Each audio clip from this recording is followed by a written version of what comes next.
Successful people are not people without problems. They have, as a rule, just as many problems and largely the same kind as everyone else. The difference is that they learn to solve their problems. Successful living is nothing more than the ability to solve successfully the problems which are as much a part of living as breathing. The degree of our success will be determined by the extent to which we can solve our problems. If you can tell me what you want, I can tell you how to get it. The problem with the great majority of individuals is not with their ability to achieve their goals in life, but rather with the failure to understand two factors vital to successful living. The first is to make the decision as to what it is we want enough to give it most of our attention until it's been achieved, and to clearly define it. And the second is to fully understand that we have the ability to achieve this goal, or we wouldn't want it in the first place. The next vital rule to successful living is to understand that our success is won or lost by our ability to serve others. We are interdependent, and it's just as impossible to succeed without serving others as it would be to live in our modern world without others serving us. Our rewards in life will and must always be in exact proportion to our service. It is the misunderstanding of this single law which, in my mind, is responsible for fully 90% of the frustration and discontent we see around us. Now, a lot of people don't like this law, if they're even aware of it, but not liking a law does nothing to change it. The basic laws of nature and economics are unchanging. If we're out of step with them, we are, as Thomas Huxley put it, checkmated, without haste, but without remorse. But to those who know and work with the laws, he said, they are paid with the overflowing sort of generosity with which the strong delight in strength. If a person doesn't like his income, all he has to do is take a good long look at his service. Look where you will find this law in undeviating operation. Our rewards will always be in exact proportion to our service. This is the law, then, that lies as the supporting structure of economics and personal well-being, so fix it in your mind. All attempts to sidestep or in any way avoid this law will result in frustration and failure. So this brings up the question, if what I want is more than I now have, how can I increase my service in order to earn it? Well, whom do we serve? We serve people. So let's take a moment to try to understand people. The more we understand them, the better we can serve them. I think of an adult human being as a grown child, doing his best to play for the first and last time on earth this game called life.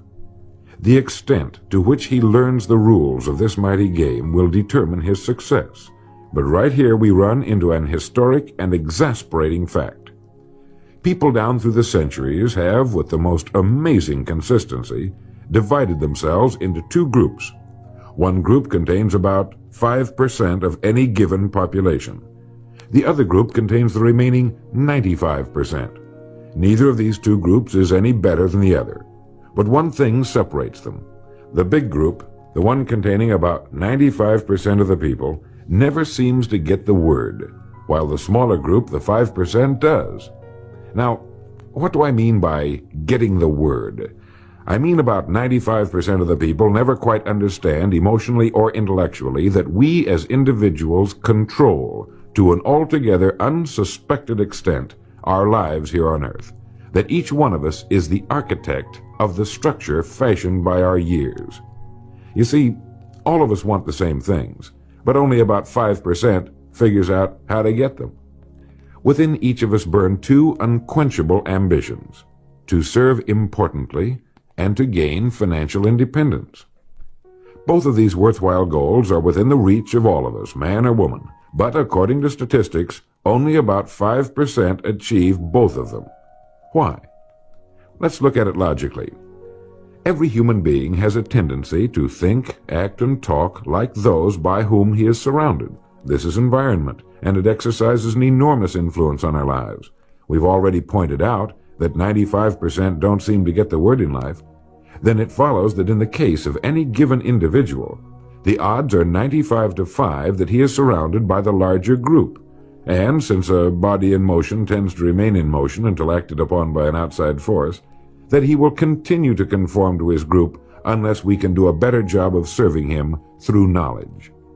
The failure of most people to live successfully is not caused by their lack of abilities, far from it, but rather in their failure to decide what it is they want, and understanding that our wants are governed by our talents and abilities, and that we are divided into two groups of roughly 5% and 95%, and that it's the 5% group which is successful. So here, let me give you a definition of success which, to my mind, covers the subject completely. Success is the progressive realization of a worthy ideal. That is, anyone who knows where he is going in life is a success. At the moment he makes the decision of what it is he intends to accomplish, of what it is he considers a worthy ideal, he is successful.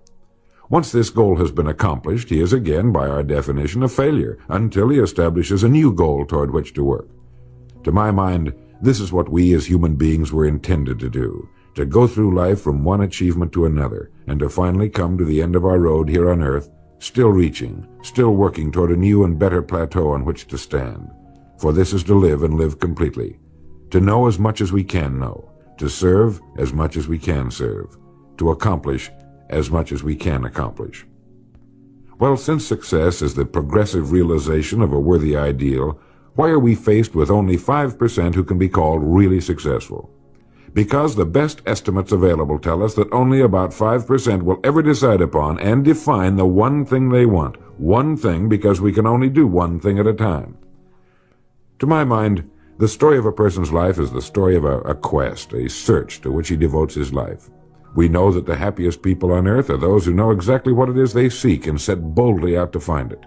And while we're all dreamers, the fortunate ones are those who have found a dream so exciting and worthwhile that they'll devote a part or all of their lives to making that dream come true.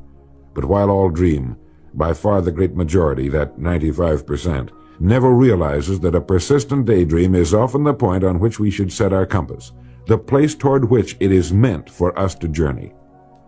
The tragedy is that the great majority shrugs off this built-in direction finder and returns to the wide, visible, well-marked road in life which they feel must be the best road because it carries the heaviest traffic. Well, let's make this point clear. The road in life with the heaviest traffic is not the best road to follow, for it is the road of the 95%. It is the road with no more opportunity and with 19 times as much competition.